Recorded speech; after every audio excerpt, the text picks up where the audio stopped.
कौन सा क्वेश्चन था? 43।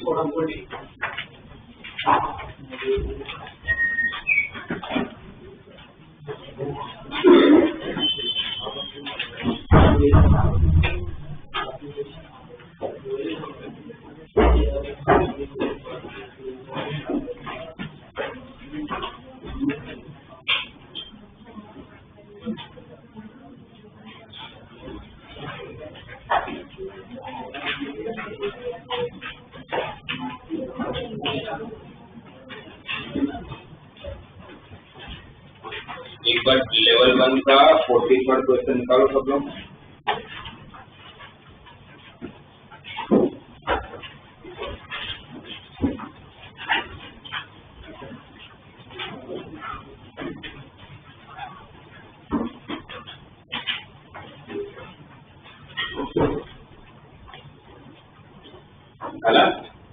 तो उस क्वेश्चन में क्या दिया हुआ है? आपको बोला है कि sine of 2 sine x is equal to cos of 2 cos x. और उसके बाद वो एक स्टेटमेंट दिया, tan x plus cot x किसकी इक्वल है? a upon pi raise to c minus p। तो पूछा है find the value of a plus b plus c। Value किसकी निकालनी है? a plus b plus c की। हम a plus b plus c की वैल्यू तभी निकाल पाएंगे जब मतलब क्वेश्चन के अंदर पता चल जाए कि tan x plus cot x का जो आंसर होगा ऐसे कुछ फॉर्मेट में आता होगा, तो फिर हम कंपेयर करेंगे और हमें एबीसी मिल जाएगा। और वहां तक पहुंचने के लिए ये स्टेटमेंट दिया हुआ, इसको सिंप्लीफाई करना पड़ेगा। कैसे सिंप्लीफाई करेंगे? आपको क्या बोला है? साइन का और कॉस का आंसर सेम है, साइन और कॉस। अगर मुझे कॉस को अगर साइन में कन्वर्ट करना है, जैसे sine theta equal to sine alpha है, तो मैं बोल सकता हूँ थीटा इक्वल टू अल्फा, और उसके लिए दोनों तरफ साइन होना चाहिए ना। अब एक तरफ साइन है, एक तरफ, तो मैं यहाँ से इस साइन को कॉस में कन्वर्ट कर लूंगा, तो इस कॉस को, तो कॉस को साइन में कैसे लिखते हैं? 90 minus theta. Cos and sine are complementary pairs, तो कभी भी कॉस को साइन में लिखना हो या साइन को कॉस में लिखना है तो कैसे लिखते हैं? 90 माइनस थीटा करके। करेक्ट? समझ आए? तो sine of 2 sine x is equal to sine of pi by 2 minus 2 cos x. अब अगर मैं एंगल को अगर कंपेयर करूं तो क्या हो रहा है? 2 sine x equal to pi by 2 minus 2 cos x। अभी माइनस 2 cos x को उस तरफ ले जाऊंगा तो 2 sin x plus 2 cos x 2 common, तो sin x plus cos x equal to pi by 2। तो sin x plus cos x क्या हो जाएगा? Pi by 4। sin x plus cos x क्या हो गया? Pi by 4। ये समझ आया यहाँ तक? ये समझ आ गया सबको? जब भी आपको ऐसा होगा साइन को cos में कन्वर्ट करना और cos को sin में कन्वर्ट करना, तो आप एक ही तरीके से कर सकते हो। कैसे करोगे? 90 माइनस थीटा करके। ठीक है? अब मेरे पास ये रिलेशन आ गया, sin x plus cos x किसके इक्वल है? पाई बाई 4 के बराबर है। अब मुझे क्या दिया हुआ है? tan x plus cot x is equal to a upon pi raise to c minus b। tan और cot मेरे पास रिलेशन किसमें? sin और cos में। तो मैं क्या करूंगा? राइट, तो tan x को sin और cos में कन्वर्ट करोगे तो क्या लिखोगे? sin x बाई, और cot x को cos x by sin x equal to a upon pi raise to c minus b। LCM लेके उसके बाद क्या होगा? एलसीएम लोगे तो sin square x plus cos square x क्या हो जाएगा? 1 upon cos x into sin x, जो किसके इक्वल है? a upon pi raise to c minus b के इक्वल है। साइन कोस में कन्वर्ट कर लिया। साइन कोस में कन्वर्ट क्यों किया? क्योंकि हमारे पास रिलेशन किस का था? और अब दोनों में प्रॉब्लम क्या है कि यहाँ पर जो रिलेशन होता है sine x plus cos x, सामने क्या है? साइन एक्स इनटू, वो डिवाइड आ रहा है, प्रॉब्लम नहीं, बट मल्टीप्लाई आ रहा है, वो प्रॉब्लम है। यहाँ पर sine x cos x multiply आ रहा है और यहाँ पर sine x cos x addition में आ रहा है। तो मुझे एडिशन को मल्टीप्लाई में कन्वर्ट करना, तो मुझे क्या करना चाहिए? मेरे पास a प्लस बी और मुझे a भी लाना हो तो क्या करूंगा? दोनों तरफ स्क्वायर, क्योंकि तो मिडिल टर्म में 2ab आ रहा है। तो मैं क्या करूंगा? इसको दोनों तरफ स्क्वायर। तो ठीक होना चाहिए आप लोगों को क्वेश्चन से, क्योंकि भाई अगर a प्लस बी हो और अगर a भी लाना हो तो कब आ सकता है? जब a प्लस बी का स्क्वायर किया जाए। तो हम यहाँ पर स्क्वायर करेंगे, तो first term sin square, third term sin square plus cos square, middle term 2 sin x square, दोनों तरफ क्या होगा? यहाँ पर answer pi square by 16 pi square by 16 ये 1 उस तरफ जाएगा।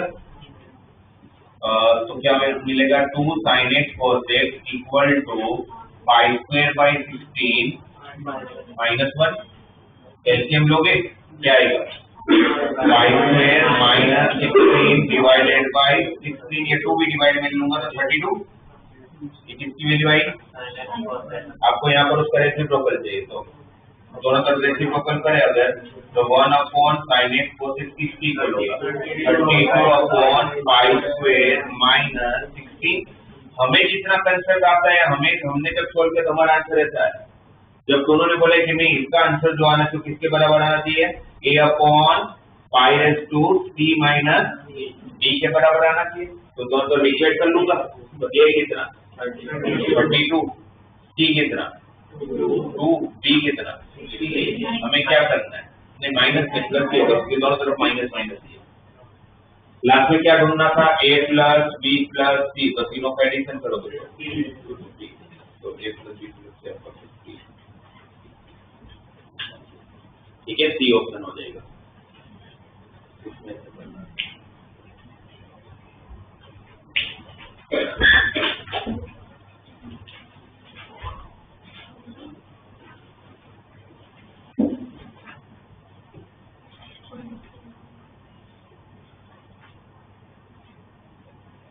फिर और कोई डाउट हो सर 31 का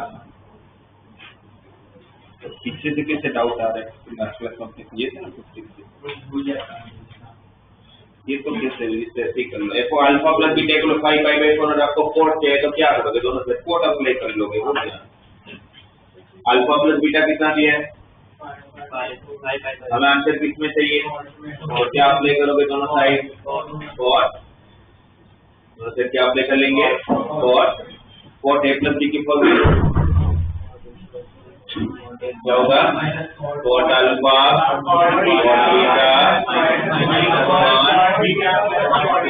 cot beta plus 5 pi by 4 मतलब कितना डिग्री 5 पाई बाय 4 मतलब कितना डिग्री 225।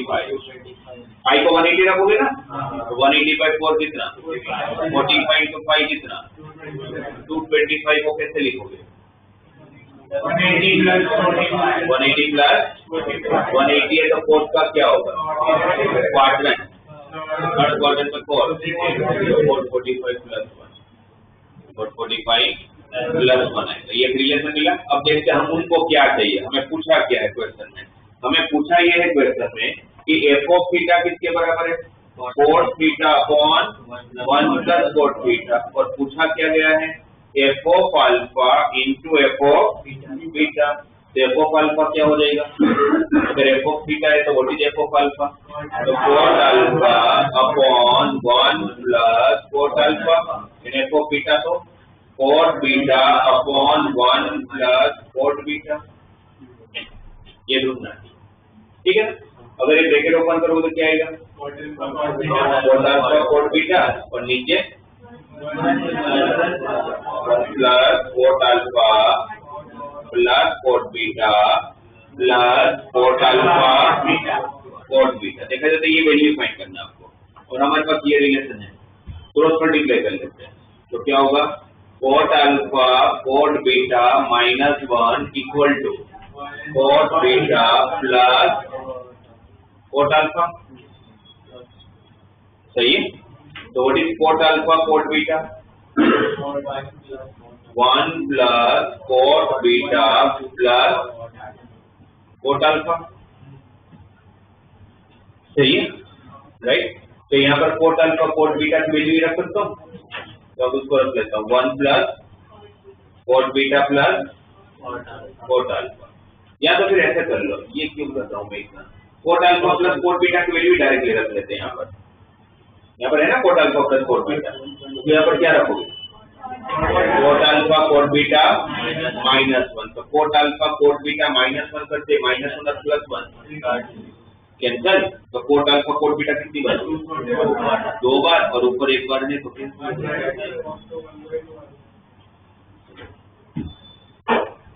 ठीक है।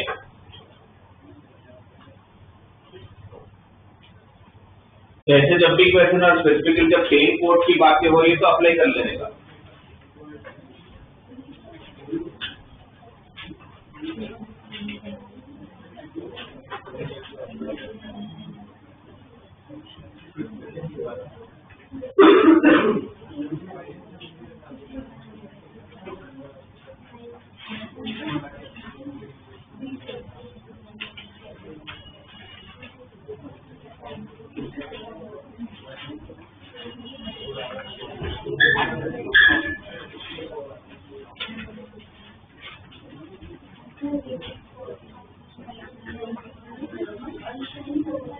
एक बार आप लोग ये वाले क्वेश्चन निकालिए। रिस्टिंग टाइप के लास्ट में इंटीजर टाइप किया हुआ है। कौन सा? 44।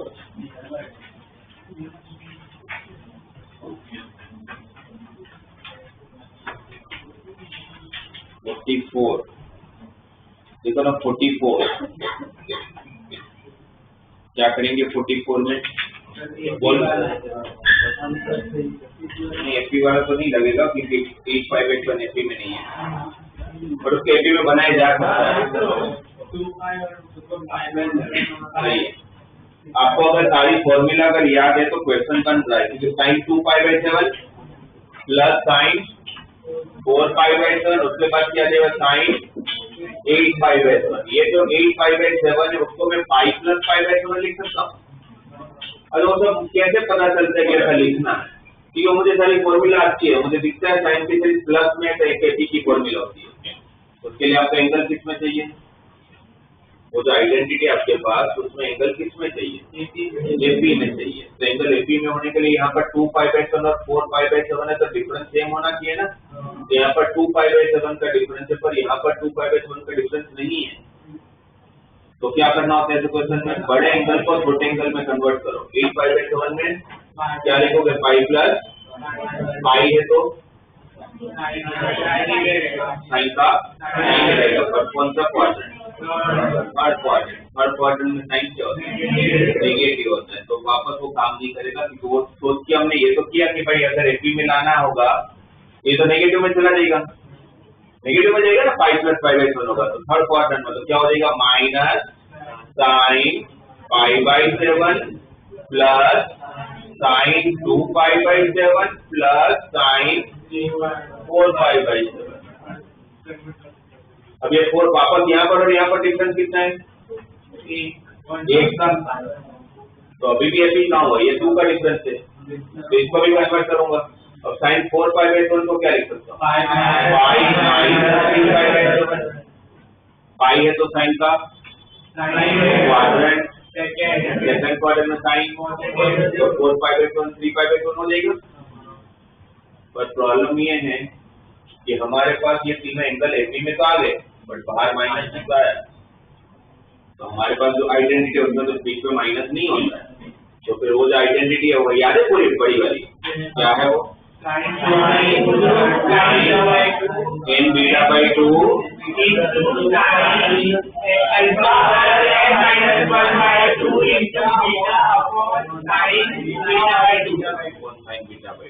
पर वो इसमें लगेगा नहीं, वो इसमें इसलिए नहीं लगेगा क्योंकि आगे क्या है? माइनस है, तो वो प्रॉब्लम करेगा, वो लगा नहीं पाएंगे।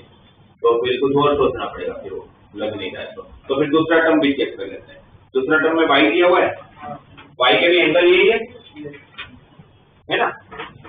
तो मेरे हिसाब से जब एपी लग ही नहीं रहा है तो ये कन्वर्जन तो ठीक है कर सकते हैं, पर करके कुछ ज्यादा फायदा हो नहीं रहा है, क्योंकि एपी बन कर रहा है एंगल, बट ये अगर माइनस आ जा रहा है तो लगा नहीं पाएंगे। तो बेहतर है कि हम क्या करेंगे? क्वेश्चन में दिया ही कि आपको क्या करना है, x² प्लस, मैं थोड़े कम डायरेक्टली लिख रहा हूँ, नहीं तो मुझे बताना। x² जब करोगे तो a + b + c का स्क्वायर करोगे, है ना। किसका स्क्वायर करोगे? Sine 2π/7 plus sine 4π/7 plus sine 8π/7 का होल स्क्वायर। और यहाँ पर सेम सीरीज किसके साथ है? cos के साथ। cos 2π/7 cos 4π/7 प्लस cos 8π/7 का होल स्क्वायर। अब अगर डायरेक्टली स्क्वायर करके देखें तो यहाँ पर आइडेंटिटी कौन सी लगेगी? A plus B plus C का फर्स्ट टर्म क्या होगा? स्क्वायर मतलब क्या होगा? इसका फर्स्ट टर्म क्या होगा? 4 sin स्क्वायर 2π/1 plus 4 स्क्वायर 2π/1, तो उसको 1 लिख दे रहा हूँ। इसका सेकंड टर्म sin स्क्वायर 4π/1 वो दोनों साथ पाएंगे तो 1। इसका थर्ड टर्म sin स्क्वायर 8π/1, इसका थर्ड टर्म वो भी साथ में लूंगा तो 1। वो तो सारे बनोगे, पर a plus b plus c का जब आप स्क्वायर करोगे तो a square plus b square plus c square आएगा ही, पर साथ में plus 2ab plus 2bc plus 2ab आएगा। तो 2ab मतलब 2 sin 2π/7 into sin, और इसमें भी आएगा 2 cos 2π/7 into cos, तो दोनों में से 2 कॉमन ले लेता हूँ। 2 कॉमन लूंगा तो ब्रैकेट में क्या बचेगा? sin 2π/7 into sin plus cos 2π/7 into cos 4π/7 तो cos a cos b plus sin a sin b की फॉर्मूला होगी। What is formula cos a cos b plus sin a sin b? cos of a minus b। क्या है समझ में? Okay, plus twice of bc, इनका pair, यहाँ पर इनका पेयर, उसमें से भी क्या कॉमन है? 2, तो किसकी formula? sin a sin b plus cos a, तो क्या हो जाएगा? cos of 8π/7 minus 4π/7, या 4π/7 minus 8π/7 करोगे तो भी चलेगा, इसमें cos का प्लस माइनस कोई फर्क नहीं पड़ता। और कौन सा रह गया? 2ac वाला, इसकी जोड़ी, इसकी जोड़ी, इसकी जोड़ी, तो 2 कॉमन वापस, इसकी फॉर्मूला cos of 8π/7 minus 2π/7, ये ठीक है? ओके, 1 plus 1 plus 1 3, क्या बच रहा है? 4π/1 minus 2π/1, 2 cos 2π/7, सब में से 2 भी कॉमन है, 2 कॉमन ले लेता हूँ। यहाँ पर cos 4π/7 और यहाँ पर ये अब एक भी बन गया, और तीनों प्लस में भी आ गए। और cos की फॉर्मूला क्या बताया था आपने? अभी वापस बताओ। साइन क्या होता है उसमें? Number of term. बीटा क्या होता है? कितना है? उसका डिवाइड बाई 2, तो फिर cos alpha cos angle plus n3 है, 3 minus 1 2, 2/2 into में बीटा कितना है? 2π/7। याद आ रही है सबको formula? sin n beta by 2 into cos of alpha plus n minus 1/2 into beta divided by sin beta by 2, where n is number of terms, beta is the common difference, alpha is constant। वो apply करना है। Divide में क्या आएगा? sin beta by 2, beta कितना था? 2π/1 divide by 2, तो sin π/2, ये ठीक है? अच्छा, ये 2π/1 plus 2π/1 कितना है? क्या बच रहा है ऊपर?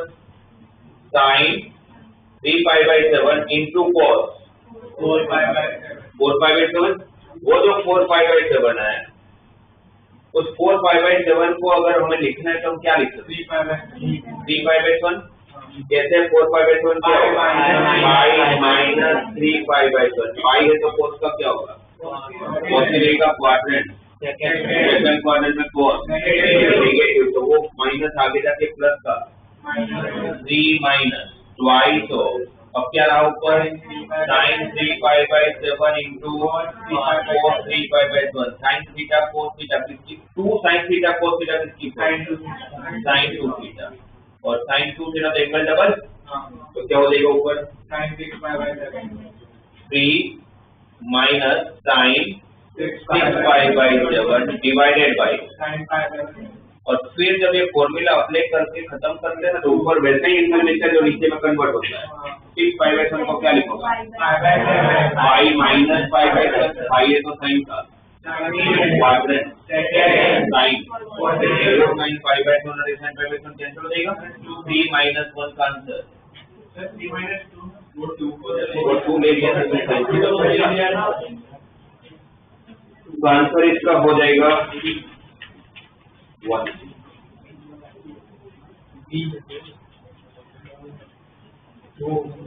कौन सा क्वेश्चन? 14।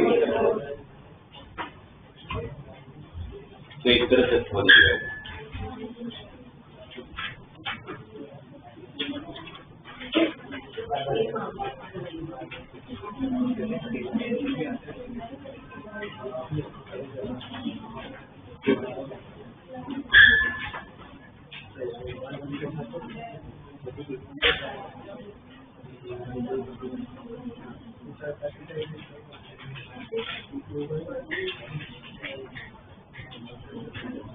फिर आप लोग इंटीजर टाइप के क्वेश्चंस निकालो, उसमें थोड़ी प्रैक्टिस की जरूरत पड़ेगी।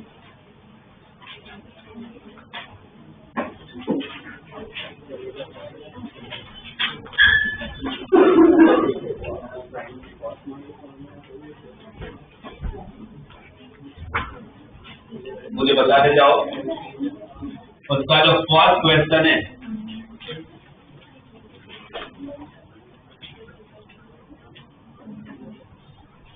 कौन सी फॉर्मूला यूज करेंगे? सर वो sign to sine x cos x लगा देंगे और फिर कॉस में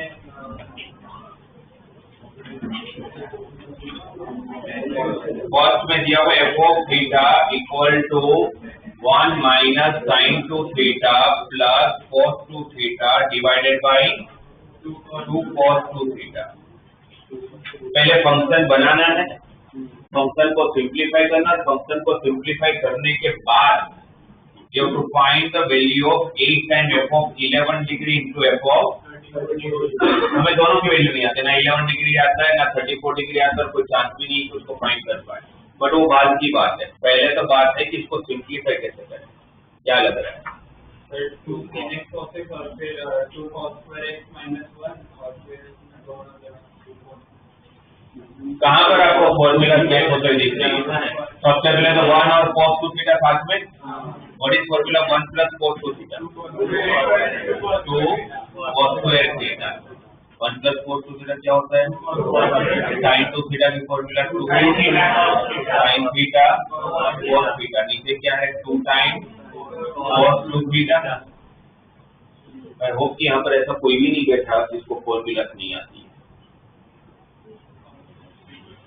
ऊपर में से क्या कॉमन? क्या बचेगा? तो कट जाएगा।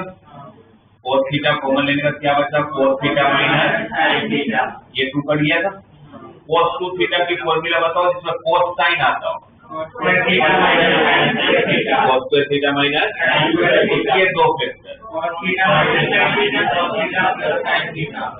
cos थीटा प्लस ये cos theta minus sin theta भी।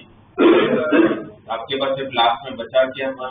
cos theta upon cos theta plus sin theta,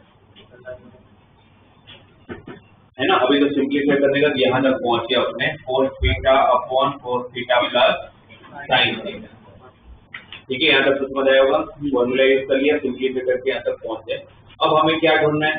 f of 11 degree into f of 34 degree. अच्छा, 34 डिग्री और 11 डिग्री दोनों नहीं आता अपने को, पर दोनों का एडिशन आता है।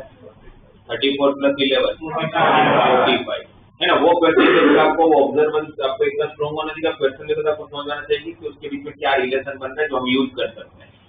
तो 34 11 नहीं आता अपने को, पर उनका एडिशन तो आता है, राइट? इसका मतलब ये हुआ कि हम क्या करेंगे अब इस केस में 34 और 11 के बीच का डिफरेंस कितना है? 45 है। तो 45 डिग्री, हाँ मतलब एडिशन 45, करेक्ट, राइट? अब देखा जाए तो यहाँ पर आपको क्या चाहिए था? मतलब एफ ऑफ थीटा क्या मिला? cos theta upon cos theta plus sin theta. तो एफ ऑफ, अब इसको यूज कैसे करें? ठीक, एडिशन हमें पता चल गया कि भाई दोनों का एडिशन कितना है? 45 डिग्री। तो आप उसको यूज कैसे करोगे आपके हिसाब से? सर 45 की वैल्यू हम लोग वो थीटा वाले में डाल देंगे तो कौन सी दोनों में फंक्शन यूज करना पड़ेगा। कौन सा? कैसे? सर cos को 34 plus 45 लिख सकते हैं, फिर cos को क्या लिख सकते हैं?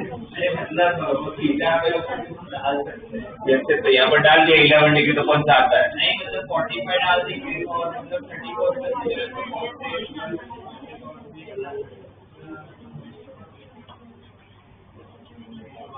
आपको नीट दे दिया, मुझे बताओ यूज कैसे करोगे आप इसमें? उस 45 डिग्री 34 प्लस 11 के बराबर होता है, वो ठीक है, वो हमें पता है। और हमें एक रिलेशन मिला f of theta equal to cos theta upon cos theta plus वहाँ पे कौन यहाँ पर cos अप्लाई कर लोगे तो आपको ऐसे बेवकूफ समझना चाहिए कि नहीं करना चाहिए। cos of a plus b की फॉर्मूला लगेगा सामने, तो cos 34 sin 11 plus sin 34 cos 11, फिर अटक जाएंगे, फिर छोड़ देके आगे बढ़ेंगे। फिर तो अप्लाई करने से पहले सोच भी तो लेने का कि भाई मुझे कुछ फायदा होगा या नहीं होगा उससे। क्या लगा दे? कॉट, यहाँ पर कोट लगा दे। ऐसा क्यों कोट लगा दे? हाँ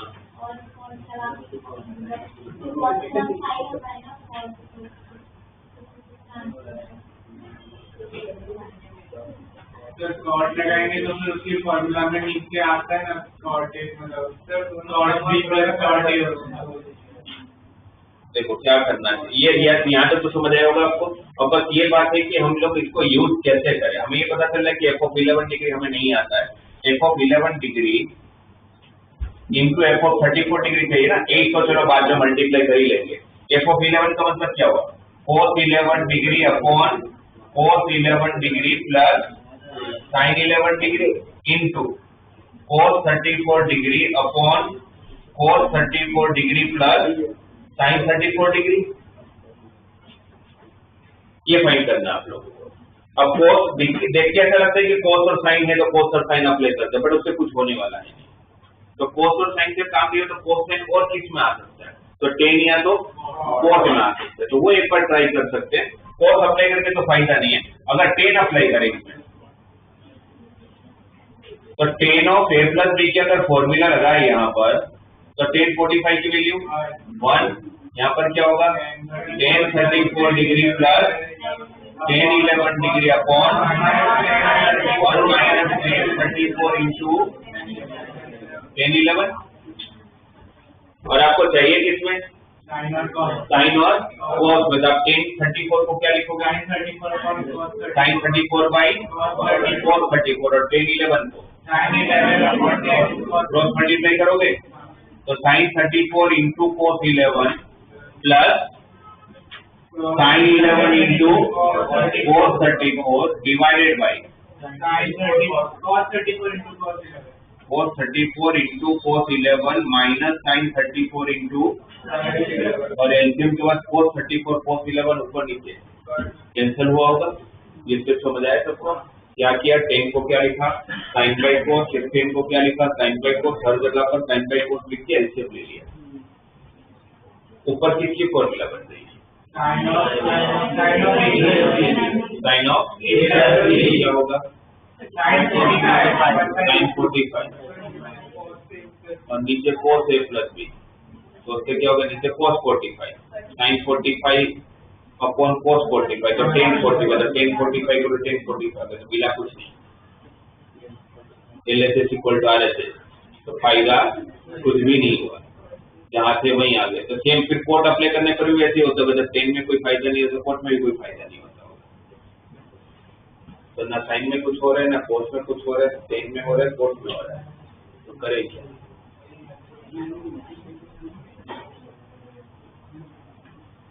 अगर हमको 34 को इधर ले जाए फिर कुछ अप्लाई करते तो और एक एंगल को दूसरी तरफ शिफ्ट कर लो फिर अप्लाई करें, तो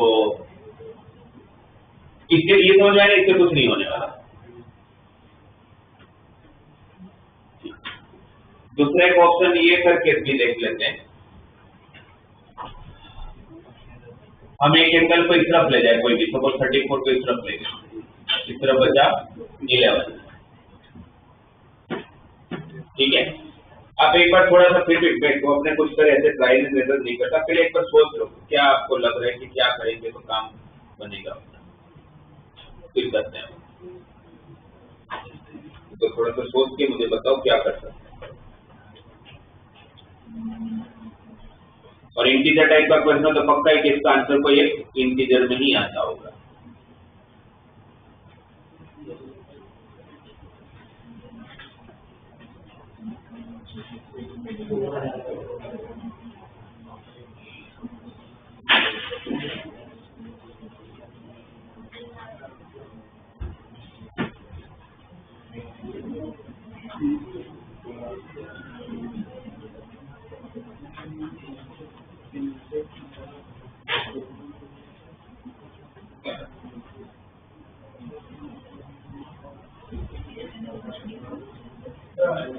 अगर हम बोलते हो आपने वो लिखा है उसको मल्टीप्लाई करते cos 11 into cos ब्रैकेट खोल दे तो cos 11 into cos 34 divide by नीचे का ब्रैकेट ओपन कर तो क्या होगा cos 11 into cos 34 नीचे क्या होगा अगर ब्रैकेट ओपन करो तो cos 11 into cos 34 plus sin 11 into sin 34 plus cos 11 into sin 34 plus sin 11 into cos 34 सही ब्रैकेट ओपन किया। अब ये किसकी फॉर्मूला बने cos of तो 34 minus 11 23 और खराब हो गया है तो पर यहाँ फायदा है पर अगर उससे कुछ फायदा होगा क्योंकि साइन ऑफ एक्स की फॉर्मूला बनेगी ये साइन 45 हो जाएगा बट वो एक ही वैल्यू फाइंड करके क्या फायदा है।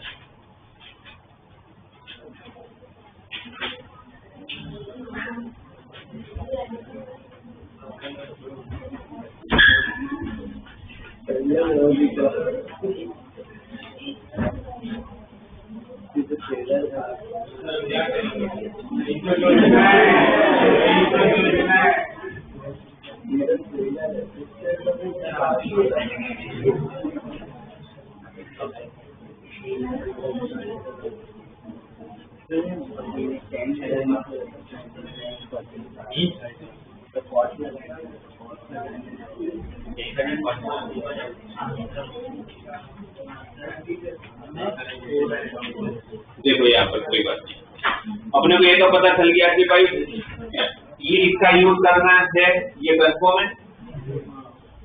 है ना पर 45 और 34 प्लस 11 लिख के दोनों तरफ अप्लाई कर लूंगा तो अभी जैसा कुछ फायदा नहीं है। ऐसे क्वेश्चन में क्या करना चाहिए आप लोगों को वैल्यू किसकी आती है 45 एक तरफ दोनों नहीं आता एक तरफ एक आता है उससे कोई नहीं कुछ नहीं होगा आपको उस दोनों में से जो आप लोगों ने बाद में बताया और सही है आप कोई एक एंगल पकड़ो उसको बाकी दोनों में लिखो जिसमें से एक एंगल आपको आता है कौन सा आता है आप लोगों को 45 माइनस मतलब 45 आता है मुझे तो अगर मैं दोनों तरफ 10 अप्लाई करूँ एक बार के लिए तो 10 34 डिग्री इक्वल क्या हो जाएगा 10 45 minus 11 10 of a minus b की formula 10a minus 10b upon 1 plus 10a into 10b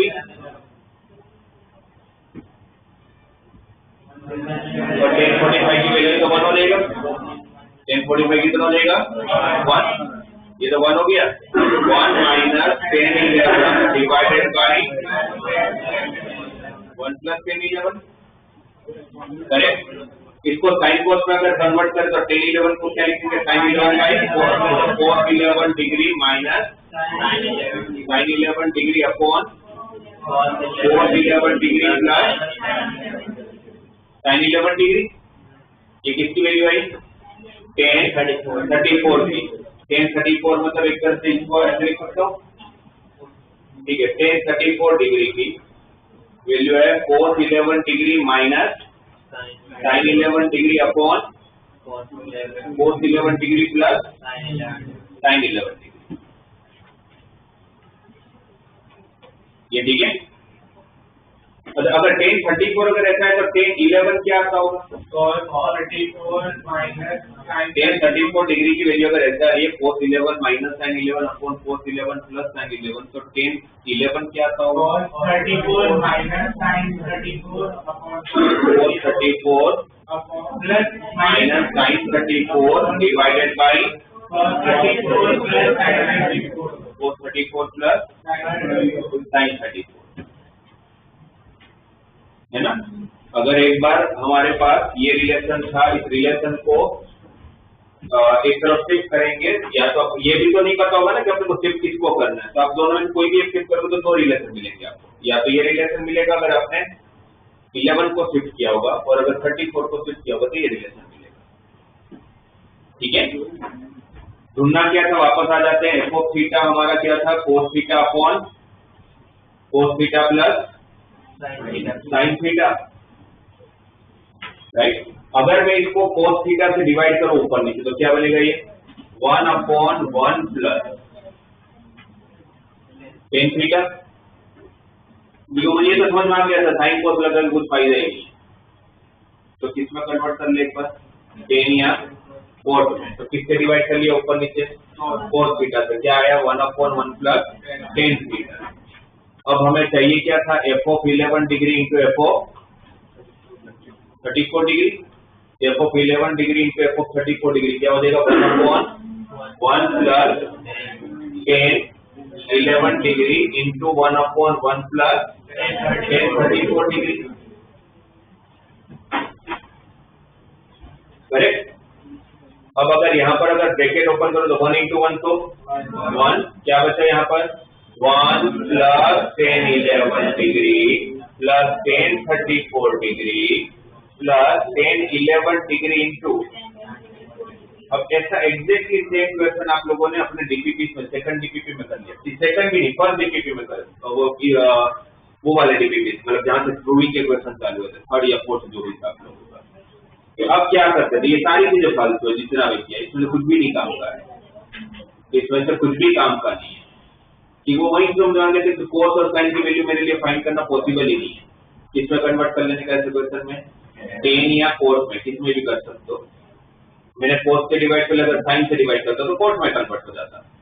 अब यहाँ पर जो रिलेशन ऑफ किसका है 11 और 34, और उसका एडिशन क्या होता है 45, उसका एडिशन क्या होता है 45। तो आपको याद होगा कैसे क्वेश्चन करते थे अपने, tan 45 डिग्री को लिखते थे अपने tan ऑफ 11 प्लस 34, और फिर tan अप्लाई करते थे tan 45 की वैल्यू 1, और यहाँ पर formula tan 11 degree plus tan 34 degree divided by 1 minus tan 11 degree into tan 34 degree.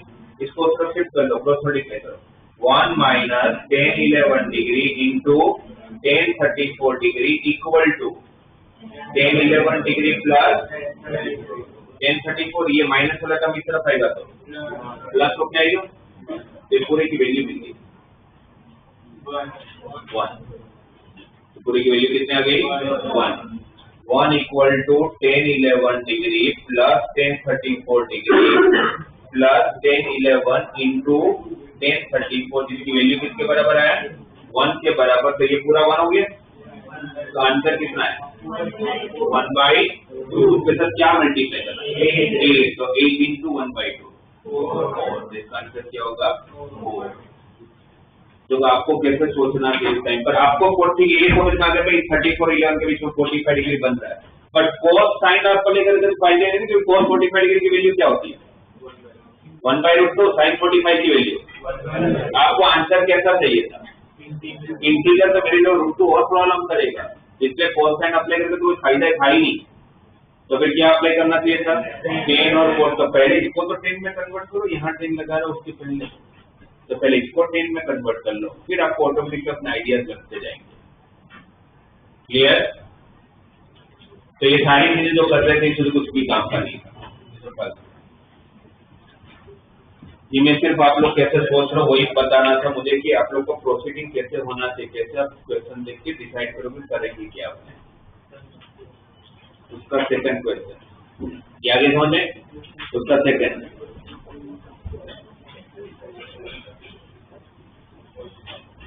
देखो सेकंड क्वेश्चन में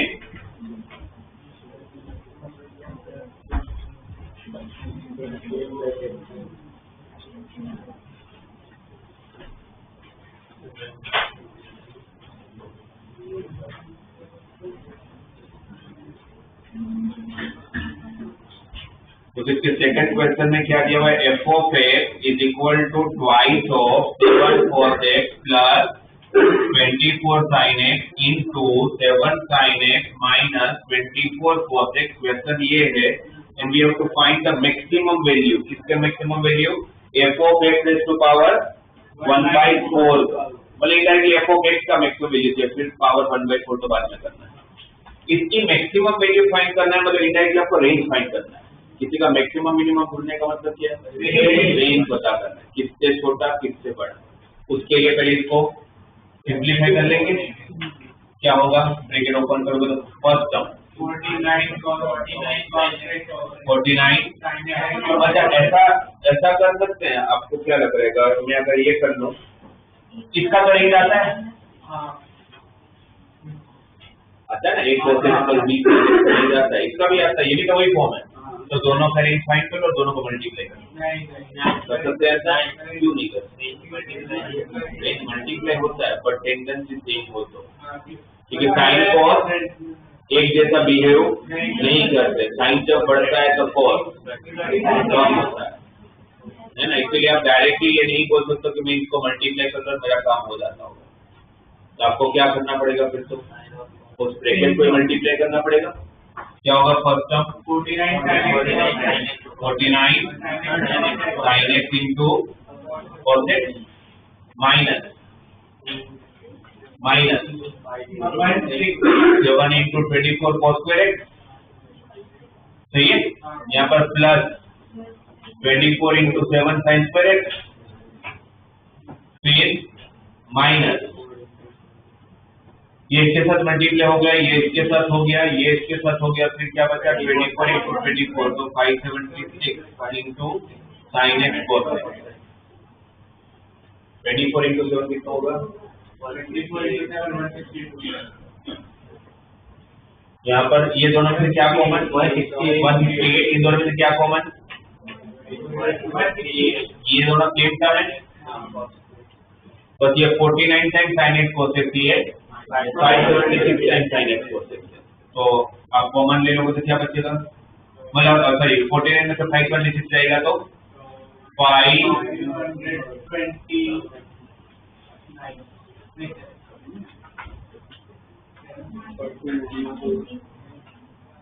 एक बार चेक कर लो ना,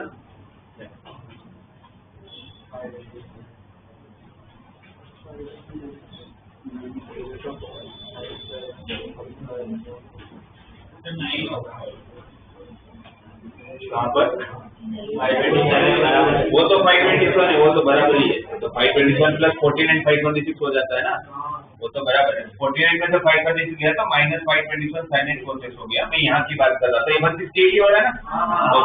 तो इस बार इसमें क्या कॉमन है, माइनस 168। तो क्या बचेगा answer, cos square x minus sin square x। किसकी फॉर्मूला, cos square की, सही है, ओके। अच्छा sin x cos x किसकी फॉर्मूला में आता है, sin 2x by 2, तो minus 527 into sin 2x by 2, और यहाँ पर क्या बना 168 cos 2x, sorry cos 2x। cos 2x की फॉर्मूला है, ये 2 अंदर ले लेता हूँ, ये 2 और ये 2 कैंसिल, माइनस कॉमन ले लेता हूँ, तो 527 sin 2x और 168 into 2 336 ना, 168 into cos 2x, ये आ गया। ये एग्जैक्टली उस फॉर्म में आ गया जिसका रेंज अपने को ढूंढना आता है। क्या होता है इसका range, minus plus b sine x का रेंज क्या होता है, minus root of plus root of x plus b square, है ना। तो 520, ये कैलकुलेटर में आप करके दो ना मेरे को, 521 sin 2x plus 336 cos 2x का range minus root of a square plus b square से लेके plus root of a square plus b square 527 का स्क्वायर प्लस 336 का स्क्वायर।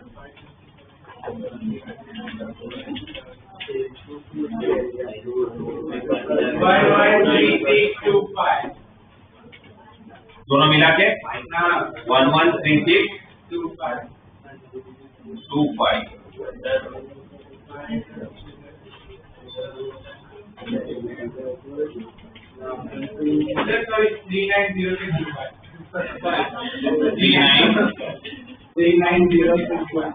390625 उसका स्क्वायर रूट निकालूंगा तो 625 सही।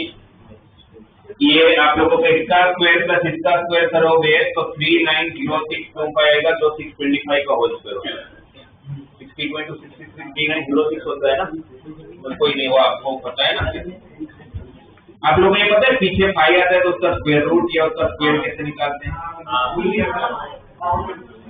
जैसे 390625 आ गया,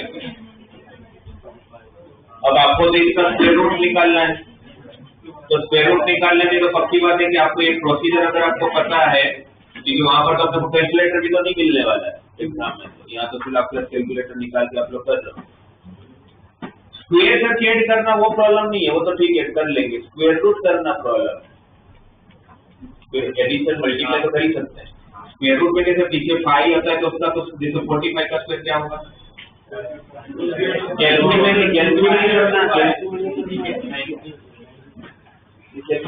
गया 45 का स्क्वायर 2025 क्या होता है 2025। कैसे इसका प्रोसेस क्या होता है? 5 का स्क्वायर, अगर पीछे 5 है तो पीछे 25 को और बाकी क्या करना होता है? आगे जो नंबर होता है कौन है इसमें, उसका नेक्स्ट कंसेक्यूटिव नंबर कौन, उसका मल्टीप्लाई हुआ गया जाएगा। जैसे अगर मुझे 75 का स्क्वायर करना है तो मेरा आंसर होगा 5625। 5 का स्क्वायर 25 होता ही है, 7 का कंसेक्यूटिव नंबर 8 है, नेक्स्ट कंसेक्यूटिव 16 आगे जाना है, तो 7 into 8 56 तो 5625। तो मुझे अगर इसका स्क्वायर रूट निकालना है, ये तो पक्की बात है कि पीछे 25 तो 5 तो आना ही है, तो स्क्वायर रूट में 5 आने का हमें ये सोचने की 3906 तो कौन से दो कंसेक्यूटिव नंबर का मल्टीप्लाई, और 3906 से तो पक्की बात है कि 60 into 60 3600 होता है, उसके तो ऊपर की बातें हो रही है। पीछे आपको 6 चाहिए तो 2 into 36 होता है, और कंसेक्यूटिव चाहिए तो कौन से दो ऐसे कंसेक्यूटिव नंबर है जिसका प्रोडक्ट 6 होता है?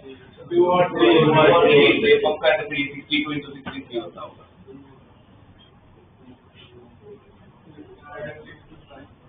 सही है, तो इस समय इसका स्क्वायर रूट क्या हो जाएगा? तो थोड़ा इस तरह के सारे नंबर सिस्टम थोड़ा बहुत पढ़ना होगा तो इजी हो जाएगा। तो क्या है आपका आंसर? -625 से लेके +625, और उसको भी अभी आपको माइनस से मल्टीप्लाई करना बाकी है, और जब माइनस से मल्टीप्लाई करने के लिए चेंज हो जाएगा तब आपका एक्चुअल जो आएगा वो वापस वही सेम ही तो आ जाएगा -625 से। तो जब मैं माइनस से मल्टीप्लाई करूंगा तो मेरी इनइक्वालिटी की साइन चेंज होगा, तो क्या है आपका आंसर? -625 से +620। पर आपको फाइंड क्या करना था? मैक्सिमम वैल्यू, कितना है मैक्सिमम वैल्यू? 625 का फोर्थ रूट 5/4 625 होता है, तो आंसर क्या हो जाएगा? 5।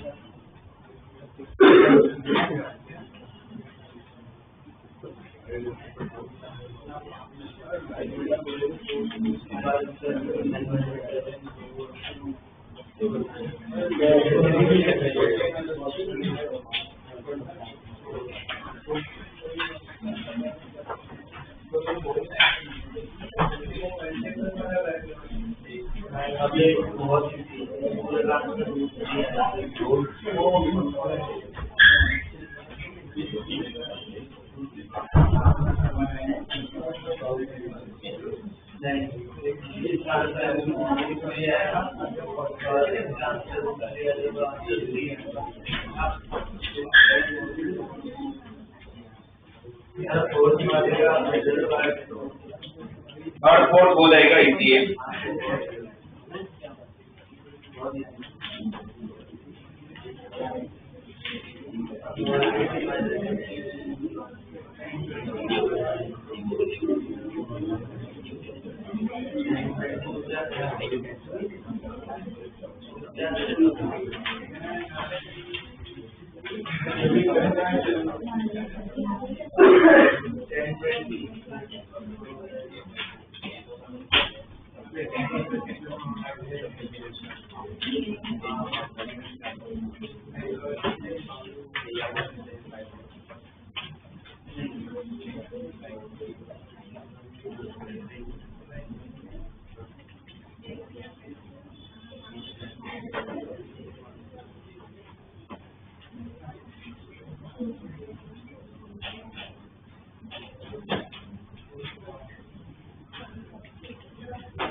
उसके बाद आप लोग देखो थर्ड फोर्थ में थोड़ा सा दिमाग लगाओगे तो हो जाएगा, वो इतना कॉम्प्लिकेटेड नहीं है।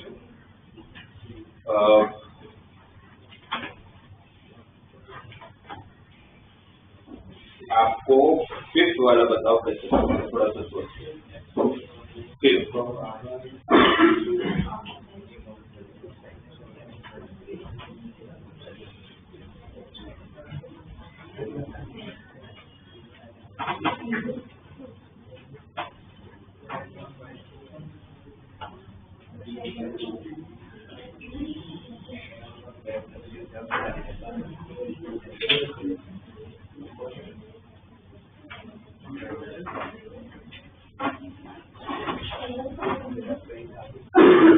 बस ये हिंट दे सकता हूँ उसमें आप सोचोगे तो, क्योंकि ट्रिग्नोमेट्री मेथड है उसमें क्वेश्चन में तो ट्रिगो का एक भी टर्म की बात ही नहीं होती, बट है वो ट्रिगो का रिलेशन।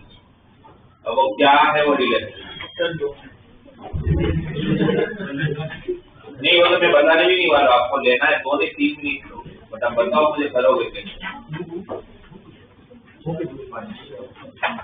तो उसके बताओगे उसमें प्रोसीडिंग कैसे होगा।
करना पड़ेगा, कंडीशन को सेटिस्फाई करता हो दे रहा।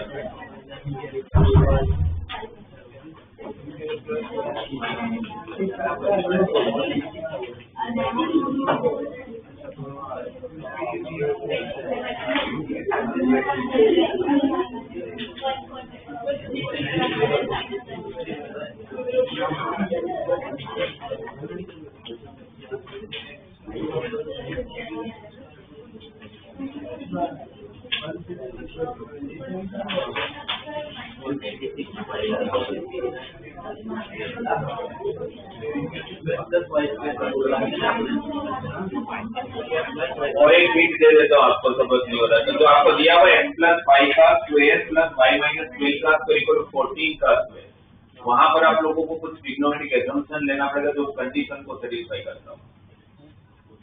तो कंडीशन दे रखा क्योंकि एक रिलेशन से आप x और y को निकालने से स्थिति आप जब ये किसी लिए पॉसिबल नहीं है, तो आपको ऐसा कोई ट्रिग्नोमेट्रिक असम्पशन लेना है जो उस कंडीशन को सेटिस्फाई करेगा, तो कंडीशन दे रखा है।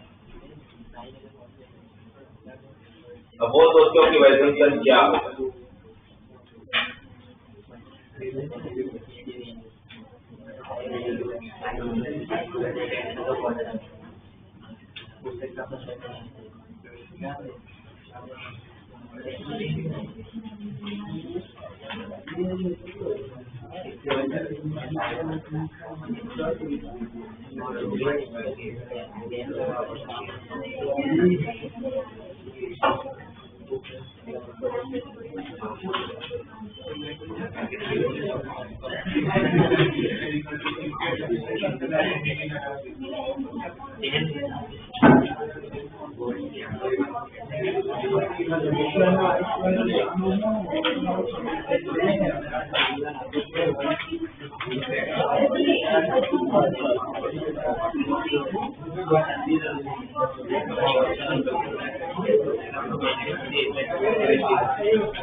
इसमें 14 के स्क्वायर को उधर लेके जाके मतलब एक स्क्वायर प्लस बी स्क्वायर वाली रेंज लगा सकते हैं क्या?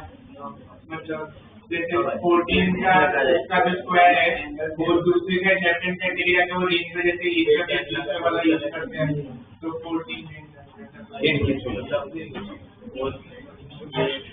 ये उनसे कोई किया उसके बाद मतलब किसको सोचते ये x प्लस y का होल स्क्वायर माइनस 12 उसमें टेन कैसे लगाओगे, एंगल थोड़ी ना है वो।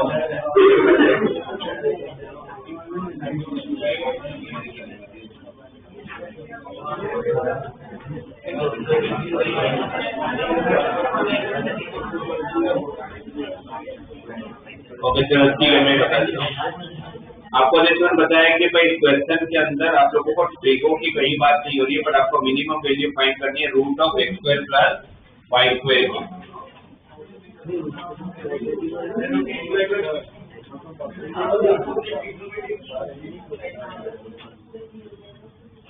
तो देखो इसमें क्या होगा, आपको एक ऐसा एजम्पशन लेना है जो इस कंडीशन को फुलफिल करे, राइट। आपके पास मुझे बताओ स्क्वायर के टर्म में मेरे पास दो स्क्वायर का एडिशन में आपके पास कौन सी प्रॉपर्टी पूरे ट्रिगो एक ही है। सोचना तब होता है जब मेरे पास 50 हो तो कौन सा लगाऊं, कौन सी है? Sine square theta plus cos square theta equal to 1, कोई भी नहीं। तो मुझे वहां से समझ में आ जाता है कि अगर यहाँ पर ट्रिग्नोमेट्री की जरूरत है तो मेरा जो x प्लस फाइव है वो मेरा 14 कोस थीटा होगा और y माइनस 12 जो है वो मेरा 14 साइन थीटा होगा। x प्लस 5 का स्क्वायर तो क्या हो जाएगा 14 cos थीटा का होल स्क्वायर, y माइनस 12 का स्क्वायर तो 14 sin थीटा का होल स्क्वायर, 14 cos थीटा का whole square plus 14 sin theta का होल स्क्वायर। तो दोनों में से कॉमन क्या है 14 का स्क्वायर, अंदर क्या बचेगा कितना होता है तो इसके लिए आपको x प्लस 5 को क्या लेना पड़ेगा 14 cos थीटा और y माइनस 12 को क्या लेना पड़ेगा 14 को ही वो इस कंडीशन को सेटिस्फाई करेगा। क्योंकि आपके पास स्क्वायर के टर्म में तो एक ही आइडेंटिटी है, मेरे पास कोई आइडेंटिटी होती नहीं है किसी को अज्यूम कर, ये आपको वहां समझ आना चाहिए। तो अब x क्या हो गया आपका, फिर मैं नहीं कर रहा हूँ, फिर आप डायरेक्ट x की वैल्यू मिल गया आपको 14 cos थीटा माइनस 5, y मिल गया 14 sin थीटा प्लस 12, x क्या हो जाएगा 14 cos थीटा माइनस, आपको यही तो चाहिए था x square plus y square की मिनिमम वैल्यू, इसलिए मुझे x और y पता होना चाहिए। तो x मुझे पता चल गया, y मुझे पता चल गया, उसमें पुट करके फिर आगे करोगे, फिर तो आपको वो सब पता ही है। जब अगर आ जाएगा तो फॉर्मूला लगाने के बाद a cos theta plus b sin theta का कुछ फॉर्म में आते हो तो minimum value maximum value find करना पड़ता है, ठीक है। तो ठीक है, ये सारे क्वेश्चन उन बच्चों के लिए मैं बस डिस्कस कर लिया आप लोगों से कि जिनका सब कुछ हो रखा और डीपीपी में अभी उनको तो करने की जरूरत ही नहीं, यहाँ तक करने का भी नहीं, क्योंकि अभी नहीं होंगे आप लोगों से, जब कॉन्फिडेंस नहीं आएगा इसमें। ये उन बच्चों के लिए जिनके सारे डीपीपी हो गए, जिनके एनसीईआरटी में रात को भी 2 बजे उठा के पूछो कि इस क्वेश्चन का आंसर क्या हो तो उसको पता हो कि कैसे करना है, कभी भी पूछ लो, पूरे के पूरे मार्क्स आते हो डीपीपीज में, एनसीईआरटी के बाद डीपीपी, और उसका लेवल 1 हो गया हो, उसके बाद वो इंटीजर टाइप का करना चालू करके तब तक नहीं। ये मैंने सिर्फ आपको लेवल बता दिया कि भाई यहाँ पर हर क्वेश्चन में आपको सोचना पड़ेगा और अच्छे लेवल का सोचना पड़ेगा, ठीक है। तो ये जिनका हो जाए पूरा वही चालू करेंगे, और जो जो आपका डाउट्स आता जाए मुझे पूछते जाना, अपने करते जाएंगे उसको, क्लियर। तब तक आप लोग इसको टच नहीं करोगे क्योंकि होगा नहीं, और कुछ नहीं, और कोई प्रॉब्लम नहीं, फिर आप लोग खुद ही डिमोटिवेट हो जाओगे। अभी आप लोग को हर क्वेश्चन में आप देख रहे हो कि क्या लेवल पे अपने को सोचना पड़ता है। कितने ने पूरा कर लिया लेवल 1 के 53 के 53 क्वेश्चन, 53 के 53, हाँ तो वो हो गया ना अब तक। और 53 के बाद वो भी नहीं किया होगा ना अभी तक, रीजनिंग टाइप वाला तो आज करोगे, ठीक है। तो रीजनिंग टाइप भी हो जाए। अच्छा, रीजनिंग टाइप में सिंबल है, जैसे पाई करके एक सिंबल है, शायद आप लोगों को मत पता है कि नहीं मालूम, आप लोग को 67 क्वेश्चन में पाई करके सिंबल दिख रहा है, पता है पाई का मतलब क्या होता है? बड़ा पाई, छोटा पाई, बड़ा पाई। सिग्मा का मतलब तो पता है, जैसे सिग्मा n स्क्वायर हो, n स्टार्ट फ्रॉम 1 to 4, तो इसका मतलब क्या होता है 1 square plus 2 square plus 3 square plus, ये तो सबको पता है सिग्मा। वैसे पाई का मतलब होता है multiplication, n equal to 1 to 4 n square अगर दे रखा है तो इसका मतलब होगा 1 square into 2 square into 3 square into 4 square. वो पाई वो 3.14 वाला पाई नहीं है, तो सिंबल वाला पाई, इसका नाम पाई है, बोलते पाई है, बट जब उसको कहाँ पर यूज करा, पाई 3 जगह यूज होता है, इसका मतलब है एक तो 3.14 में, एक 180 डिग्री में, और एक सिंबल में। तो आप कहाँ पर कौन से पाई को यूज करो उसके हिसाब से डिसाइड करना। तो कभी अगर ऐसे पाई आ जाए तो मतलब मल्टीप्लिकेशन को रिप्रेजेंट करता है, ओके।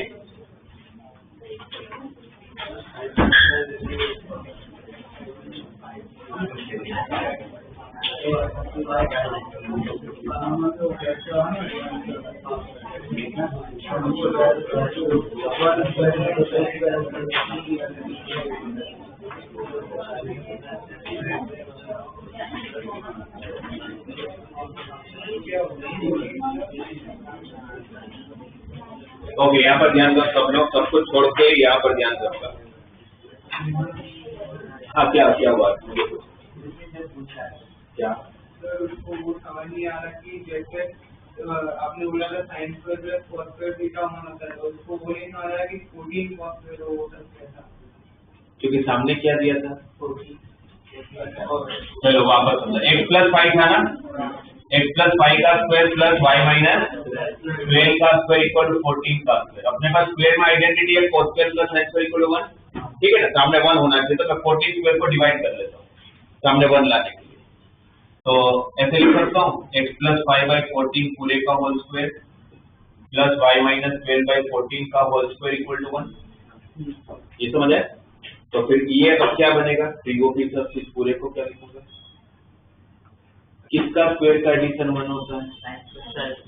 साइन स्क्वायर प्लस, तो ये आपका कोस का काम करेगा, ये आपका तो x प्लस 5/14 क्या बनेगा आपका cos थीटा, और y माइनस 12/14 क्या बनेगा sin थीटा। तो x क्या हो जाएगा आपका 14 cos थीटा माइनस 5 और y हो जाएगा 14 sin थीटा प्लस, ऐसे भी हो सकता है, वो मैंने डायरेक्टली बता दिया, ठीक है ना।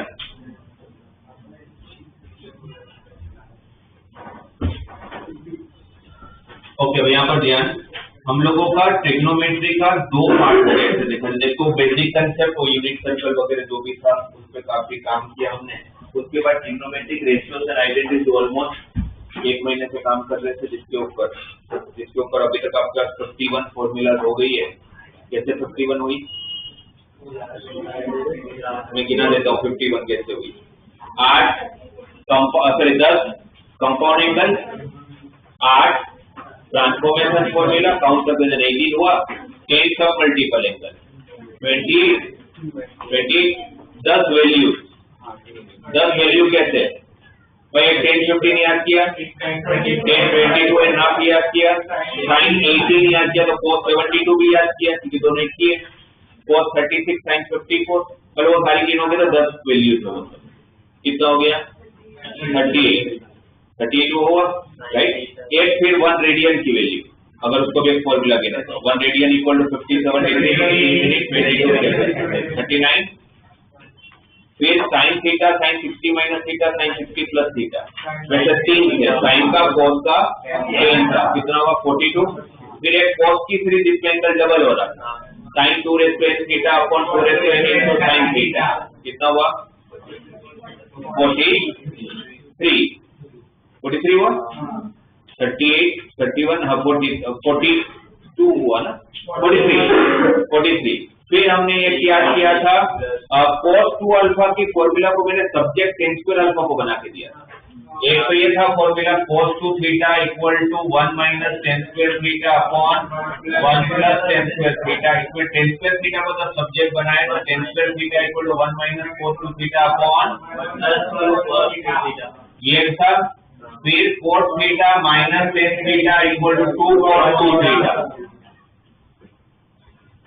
43 और ये 2 कितना हुआ 45, ये कंडीशनल आइडेंटिटी हो गया 51, ठीक है। तो ट्रिग्नोमेट्रिक रेशियोज एंड आइडेंटिटीज तो हमारे पास 51 फॉर्मूला है, वो पूरा आपका एक फॉर्मूला का बास्केट है एक तरह से मान लो, और क्वेश्चन देख के कौन सा अप्लाई करना है आपको। 2 एपी वाली भी अगर एक तो 2 और बढ़ गए तो कितना हो गया 2 और बढ़ेगा तो 53 हो गया। कंपोनेंट फॉर्मूला थोड़ी है वो, फॉर्मूला में थोड़ी है, मतलब रेशियो प्रोपोर्शन की प्रॉपर्टी होती है, फॉर्मूला तो साइन cos को लेके होता है वो सब के, बाकी फिर वो सब गिनोगे sin 90 minus theta cos theta ना उसको भी फॉर्मूला, तो फिर ऐसे तो पता नहीं कितने पहुंच जाएंगे।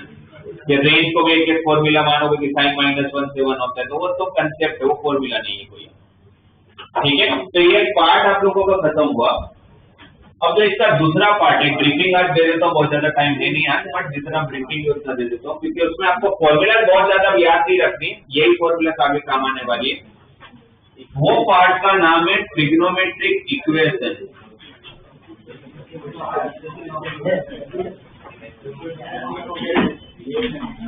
ठीक, यहाँ पर ध्यान दो, इसमें लिखने जैसा कुछ नहीं है, यहाँ पर ध्यान दो सभी के लिए। ये पूरे चैप्टर में आप लोगों को क्या करना है, आप लोगों को सॉल्यूशन फाइंड करना है। ये पूरे चैप्टर में आप लोगों को सॉल्यूशन फाइंड करना है।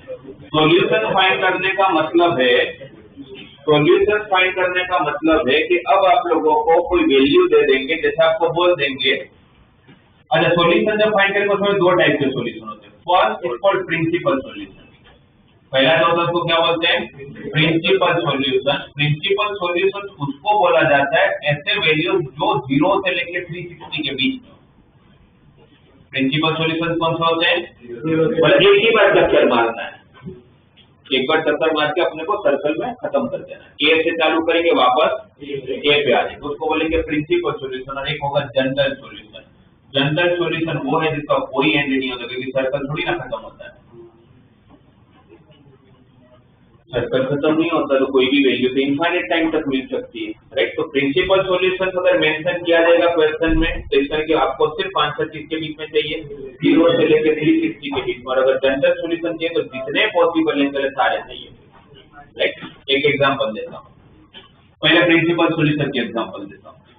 आपको पूछा जाए साइन थीटा, ध्यान दीजिएगा आज ही आपका एक पार्ट तो खत्म हो जाएगा प्रिंसिपल सॉल्यूशन वाला, सिंपल ही होता है। साइन थीटा इक्वल टू 1/2 चाहिए मुझे इसके सॉल्यूशन चाहिए। सॉल्यूशन का मतलब क्या हुआ, ऐसे कौन से एंगल है जिसके लिए साइन का आंसर 1/2 है, ऐसा कौन सा एंगल है जिसके लिए साइन का आंसर 1/2 है। दो स्टेप, सिर्फ दो स्टेप। पहला स्टेप, आप ये डिसाइड कर लो कि आपका आंसर कौन से क्वाड्रेंट में मिलने वाला है। वो कैसे डिसाइड होगा, साइन देख के, साइन थीटा प्लस 1/2 दिया, साइन कहाँ पर पॉजिटिव है, इसके दो सॉल्यूशन मिलेंगे, कहाँ पर, फर्स्ट क्वाड्रेंट सॉल्यूशन मिलेगा और एक सेकंड क्वाड्रेंट में मिलेगा। क्योंकि अगर मैं यूनिट सर्कल को अगर समझ रहा हूँ तो यूनिट सर्कल में जब मैं ए से बी पे जाता हूँ, ए इज 1,0, बी 0,1, सी तो आपका साइन 0 से चालू हो रहा है, कहाँ तक जा रहा है, तो इसके बीच में कभी तो 1/2 आएगा, 0 और 1 के बीच में कभी तो 1/2 आएगा। फिर आप 1 से रिड्यूस होकर कहाँ जा रहे हो, तो 1 से जब वापस 0 की तरफ जाओगे तो वापस कहीं ना कहीं 1/2 आएगा ना। तो आपको कितने सॉल्यूशन मिलेंगे, दो। कितने सॉल्यूशन मिलेंगे, दो। अगर वही साइन थीटा -1/2 दिया होता तो भी दो सॉल्यूशन मिलते, क्योंकि थर्ड और फोर्थ में साइन क्या होता है, यदि नहीं है तो नीचे रख दीजिए, नीचे पीछे नहीं बैठा। साइन थीटा नेगेटिव भी होगा तो कौन सा क्वाड्रेंट होगा, third and fourth. Suppose cos positive कुछ होता तो फर्स्ट एंड फोर्थ। अगर मुझे पूछते कि कोस थीटा का आंसर प्लस 1/2 का होगा तो मुझे पता है कि मेरा आंसर कहां पर आएंगे, फर्स्ट और फोर्थ। कोस थीटा -1/2 से ही होता है।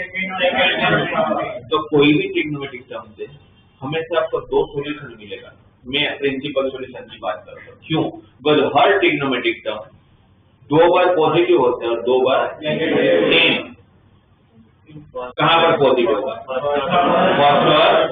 तो नेगेटिव कहाँ होगा, तो उसके भी 2 पॉजिटिव के सॉल्यूशन होंगे, 2 एक फर्स्ट और फोर्थ में पॉजिटिव होगा, सेकंड और थर्ड में तो किसी के भी 2 ही सॉल्यूशन मिलेंगे, राइट। 2 पॉजिटिव में मिलेंगे और 2 नेगेटिव मिलेंगे। किसकी बात हो रही है, तो सिर्फ आपको एक ही बात चक्कर मारना है। ओके, अब हमारा क्वेश्चन क्या था, sign theta equal two plus 1/2 के प्रिंसिपल सॉल्यूशन क्या होगा। आपको फर्स्ट क्वाड्रेंट के एंगल हमेशा आते हैं, साइन 1/2 कहाँ होता है, 30 डिग्री, तो फर्स्ट क्वाड्रेंट का एंगल आपको आता होगा हमेशा, राइट। अब क्या से करोगे, अब जो मैं एक बार आप बताया भी था मैंने ट्रिग्नोमेट्री में, वापस एक बार बता रहा हूँ। आपको पता चलिए कि आपको आंसर कौन कौन से क्वाड्रेंट में मिलना है, फर्स्ट क्वाड्रेंट में एंड सेकंड क्वाड्रेंट में। आप ऑलवेज फर्स्ट स्टेप ये होगा कि अपना क्वाड्रेंट डिसाइड करोगे। फर्स्ट स्टेप में आपको हमेशा क्या करना है, अपना क्वाड्रेंट डिसाइड करना है। क्वाड्रेंट डिसाइड करेगा, अगर फर्स्ट क्वाड्रेंट एंगल होगा तो आपको पता ही होगा। आपको जो नहीं पता होगा बाकी सारे क्वाड्रेंट के एंगल नहीं पता होंगे। बाकी सारे क्वाड्रेंट के एंगल कैसे निकालोगे, आपको जब जब सेकंड क्वाड्रेंट में जाना होगा तब आपको 180 में से माइनस करना है। आपको सेकंड क्वाड्रेंट में जाना तो क्या करना है, आपको 180 में से माइनस करना है। अब आपके मन में डाउट आप आ भी जाओगे तो आना भी चाहिए, तभी तो सेकंड में तो 90 में प्लस करके भी तो जा सकता है, नहीं करेंगे वो, क्योंकि साइन 90 प्लस थीटा करते जाऊंगा तो साइन का क्या हो जाएगा, इसलिए हम कभी भी 90 में ऐड नहीं करेंगे। अब हमेशा सेकंड क्वाड्रेंट के लिए मैं यहाँ पर लिख भी देता हूँ, सेकंड क्वाड्रेंट में जब भी आपको जाना होगा तो आप हमेशा 180 माइनस थीटा ही करोगे। जब भी आपको थर्ड में जाना होगा या थर्ड में सॉल्यूशन फाइंड करना होगा तो 180 में प्लस थीटा ही करोगे। और जब भी आपको फोर्थ क्वाड्रेंट में फाइंड करना होगा तो हमेशा 360 में से थीटा माइनस ही करोगे। ये हमने शायद एक क्वेश्चन आया था आपका लेवल 1 में, तब भी डिस्कस किया था। और फर्स्ट का तो थीटा खुद ही होगा, फर्स्ट का तो थीटा खुद ही है, बस इसको याद रख लें जो अभी मैंने आपके सामने लिखा है। फर्स्ट का आंसर थीटा, सेकंड का आंसर 180 माइनस थीटा, थर्ड का आंसर 180 प्लस थीटा, फोर्थ का आंसर 360 माइनस थीटा। तो मुझे इसका प्रिंसिपल सॉल्यूशन मिल भी गया। अब अपने को मनचित बचेगा, अब आपको बताना है sin थीटा इक्वल 1/2 का सॉल्यूशन, प्रिंसिपल सॉल्यूशन।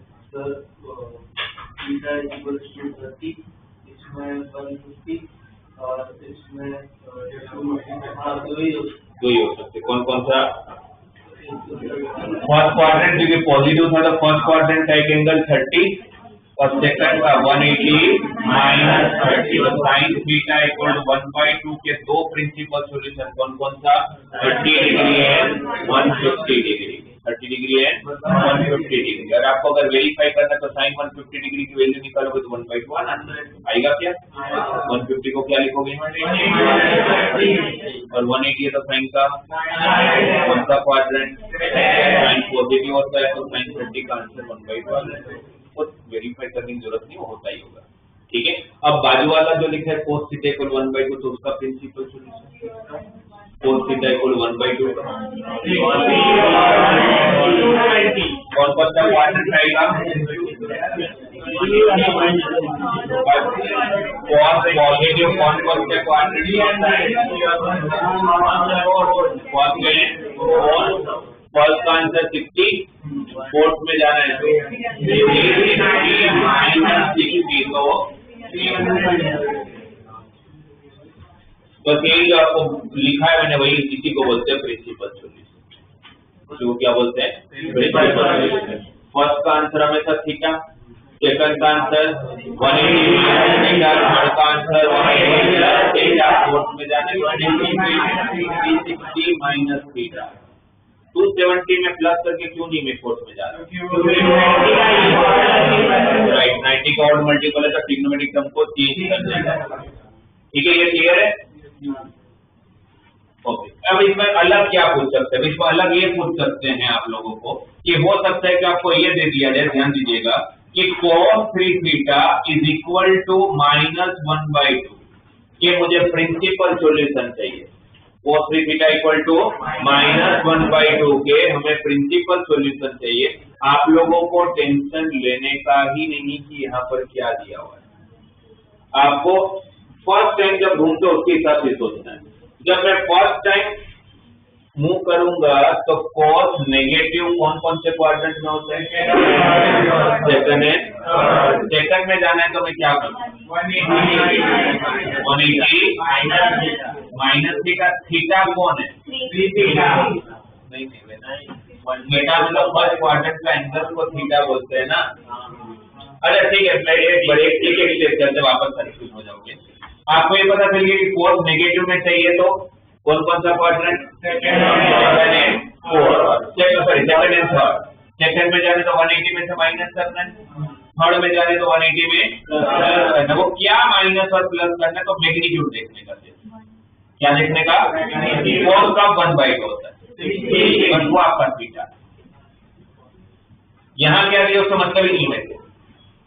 यहाँ पर क्या दिया मुझे मतलब ही नहीं। पहले साइन से ये डिसाइड कर लूंगा क्वाड्रेंट कौन सा है, साइन से डिसाइड कर लूंगा क्वाड्रेंट कौन सा है। पता चला सेकंड और थर्ड। सेकंड में जाना है तो 180 में से माइनस, थर्ड में जाना है तो 180 में प्लस। वो क्या माइनस प्लस करना है तो फिर मैग्नीट्यूड पे आ जाओ। cos का 1/2 होता है, वो आपको माइनस और प्लस करना है।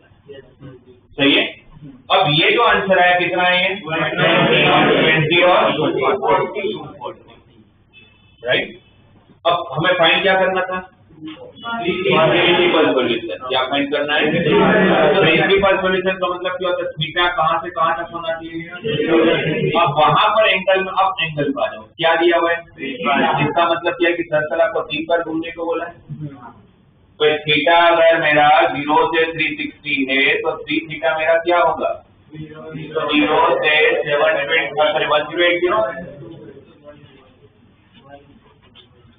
बराबर है। तो कितनी बार सर्कल घूम रहे हो? यहाँ से आपको ये पता चलता है कि सर्कल घूमना कितनी बार है? 3 बार। ये ठीक है। ये जो है 12240 वो कब का आंसर है? जब आप फर्स्ट टाइम घूमे होंगे। आपको घूमना कितनी बार है? तो आप सोचो कि आपको कुछ सामान खरीदना है, आपको सामान यहाँ पर 120 डिग्री जब चलने पर एक दुकान है वहां मिलता है, और वही सामान जब मैं 240 चलता हूँ तो भी मिलता है। मुझे दो जगह पर वो सामान मिल रहा है, राइट। मैं वो सामान ले लिया, अब मुझे वापस वो सामान चाहिए, तो मुझे वापस सेम जगह पर आना पड़ेगा। मैं पहले यहाँ से सामान लिया, फिर वापस मुझे अगर सेम जगह पर आना है तो क्या करना पड़ेगा? जहाँ पर मैं खड़ा हूँ अगर मुझे वापस वहीं आना है सर्कल घूम के, तो कितना ऐड करूंगा? 360 ऐड कर लूंगा, सेम जगह पहुंचूंगा। इसमें 360 ऐड कर लूंगा, सेम जगह पहुंचूंगा। ये दूसरी बार सर्कल घूमने पर का सोल्यूशन है। आपको घूमना कितनी बार? तो वापस इसमें क्या ऐड कर लूंगा? 360 ऐड कर लूंगा। इसमें तो कितना हो जाएगा? 840। इसमें 360 ऐड कर लूंगा। और मुझे पता था कि एक बार सर्कल घूमने से कितने सॉल्यूशन मिलते हैं? तो 3 बार घूमने पर कितने मिलेंगे? हर बार 2 होते हैं, 3 बार घूम रहे हो तो कितने मिलेंगे? पर ये सारे के सारे सॉल्यूशन किसके हैं? -1 बीटा के। ये सारे के सारे सॉल्यूशन किसके हैं? बीटा के। सारी वैल्यूज जो है वो किसकी इक्वल है? थीटा की इक्वल है। आपको आंसर तो थीटा का चाहिए होता है, आपका आंसर 3 थीटा का थोड़ी होता है, आंसर तो किसका होता है? थीटा का होता है। तो सारे एंगल को आप किससे डिवाइड कर दो? 3 से। तो आपके एक्चुअल आंसर आएगा। इसको 3 से डिवाइड किया तो 40, इसको 3 से डिवाइड किया तो 80, इसको 3 से डिवाइड किया तो 160, इसको 3 से डिवाइड किया तो 200, इसको 3 से डिवाइड किया तो और 280 ना, और इसको 3 से डिवाइड किया तो 320। और मुझे पता चल जाएगा कि मेरा आंसर सही कि गलत है। कैसे पता चल जाएगा? क्योंकि अगर प्रिंसिपल सॉल्यूशन है तो आपका रेंज तो 0 से 360 के बीच में ही होना चाहिए। अगर 350 से बड़ा मिला तो कुछ तो गड़बड़ है। आगे 6 सॉल्यूशन 1 2 3 4 5 6, और 6 क्यों आने चाहिए? क्योंकि सर्कल 3 बार मूव कर दो, तो एक बार मूव करने पर 2 सॉल्यूशन, तो 3 बार मूव करने पर 6 सॉल्यूशन। एक बार में 2 तो 3 बार मूव करने पर 6 सॉल्यूशन। क्लियर है? किसी को नहीं समझ में? ऐसा ना कि मैं वापस पूछूं और ना आया। तो समझ आया? हाँ।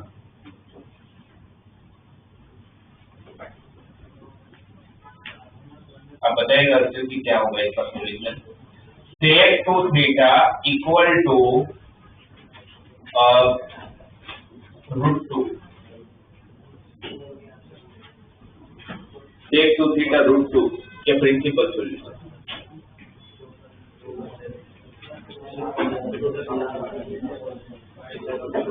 ऐसे पूरा आंसर नहीं होता मुझे चलेगा, सिर्फ मेथड बता दो क्या करोगे सबसे पहले। स्टेप क्या है? पहले तो एक मिनट, पहले तो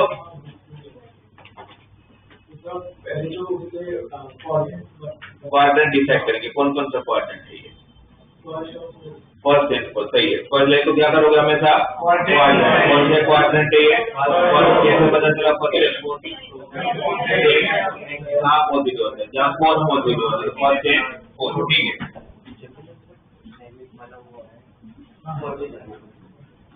फर्स्ट एंड फोर्थ पॉजिटिव। ठीक है, फिर फर्स्ट में तो डायरेक्टली थीटा ही होता है तो 45 रहेगा। ठीक है, 360 माइनस 45 तो कितना हुआ? 315। ओके, फिर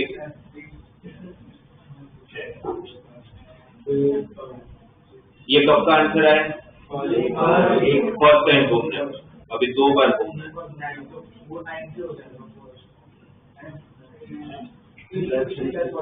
तो कितना हो जाएगा? 360 से 45 होगा तो 405 होगा ना, और फिर इसमें क्या ऐड करोगे? 360 तो कितना हो जाएगा? 775। मैं पहला आप लोगों को फर्स्ट टाइम जब घूमते हो तभी तो बता रहा हूँ, इतना लोड वाली बात ही नहीं है। फर्स्ट टाइम एक बेटा फर्स्ट टाइम जब आप लोग घूमोगे तो सबका आपको एंगल पता होना चाहिए। फर्स्ट का एंगल आपको पता होना चाहिए, उसमें कोई गड़बड़ नहीं होनी चाहिए। वो गड़बड़ सिर्फ एक ही हो सकता है कि आपको क्वाड्रेंट गलत पता है, राइट। अगर वो सही है तो फिर ये तो फर्स्ट टाइम का तो आंसर नहीं होगा। उसमें फिर आप ये देख लेना कि आपको घूमना कितनी बार है, वो यहाँ से पता चल जाएगा। उतनी बार आपको 368 कर लेना, तो 368 में एरिया का कितना हो गया 405, 368 में सॉरी ये 675। अब ये कितने सॉल्यूशन है और आने भी चाहिए थे 4, और ये चारों सॉल्यूशन किसके हैं, सबको किससे डिवाइड बाय 2, तो जो भी मिलेगा वो 4 आपके सही सॉल्यूशन। तो कोई बात नहीं ना, पॉइंट माने दो ना, क्या दिक्कत है। और इसको फिर अब डिग्री में नहीं लिखना, क्योंकि पॉइंट में 45/2 लिखना मुश्किल है, पर π/8 लिखना इजी है। अब आपको इसको किस में कन्वर्ट करना है, आपको आंसर भी पाई के फॉर्म में दिया होगा, तो अभी तक तो मैं इसलिए डिग्री में कन्वर्ट करवा देता था आपको कि आदत नहीं पड़ी थी, अब तो आदत पड़ जानी चाहिए। अब तो क्या करोगे, ये 45, अब आपको इसको 180 माइनस थीटा के हिसाब से याद नहीं होगा, आपको क्या याद रखना है, pi minus theta, pi plus theta, 2पाई माइनस थीटा। आपके मैक्सिमम क्वेश्चन पाई के फॉर्म में होंगे, अब थीटा के फॉर्म में नहीं होगा। इसलिए अब याद के तरफ होकर सेकंड में जाना है तो पाई माइनस थीटा, थर्ड में जाना है तो पाई प्लस थीटा, फोर्थ में जाना है तो फिर मैं यहाँ पर अब ऐसा नहीं लिखूंगा, मैं क्या लिखूंगा, मेरा फर्स्ट क्वाड्रेंट एंगल π/4, अगर इसके वैल्यू फाइंड करना है ना, सेक √2 कहाँ होता है π/4 में, और फोर्थ में जाना है तो 2π माइनस π/4, तो 2π माइनस π/4 7π/4। अब उसमें क्या ऐड कर दो, 360 मतलब कितना 2π, इसमें जब 2π ऐड करोगे तो 9π/4, और इसमें जब 2π ऐड करोगे तो 15π/4 है ना। और ये चारों के चारों सॉल्यूशन जो मिले, ये चारों ये किसके हैं, 2 थीटा के, ये चारों सॉल्यूशन किसके हैं, 2 थीटा। तो थीटा फाइंड करना होगा, सबको डिवाइड बाय 2, आपका सॉल्यूशन क्या है, π/8, 9π/8, 7π/8, 15π/8। बस वही छोड़ देना, आपको पॉइंट में कन्वर्ट करने की जरूरत नहीं होगी। क्लियर यहाँ तक, ठीक है। इसके बारे में नेक्स्ट क्लास में और डिटेलिंग में बात करेंगे, बट प्रिंसिपल इस पूरे चैप्टर में यही करना है, ये पूरे चैप्टर में यही करना है कि सॉल्यूशन फाइंड करें। हाँ मतलब ये पार्ट लिख लो आप, चाहो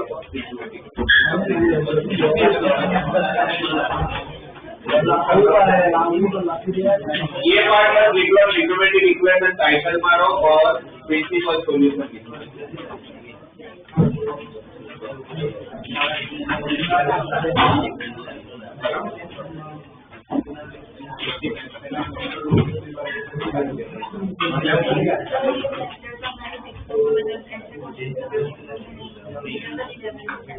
ट्रिग्नोमेट्री पर आप लोगों के टेक्स्ट बुक में सब कुछ ये पीछे सप्लीमेंट करके पार्ट होता है, उसमें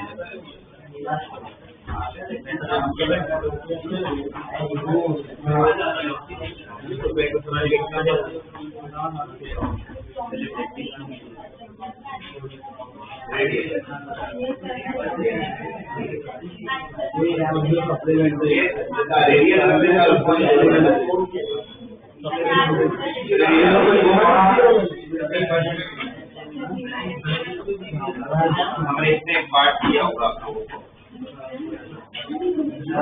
आपको पैसा नहीं होगा, तो टॉपिक के बारे में बता दिया होगा, टॉपिक के बारे में तो मोस्टली अपने स्कूल में तो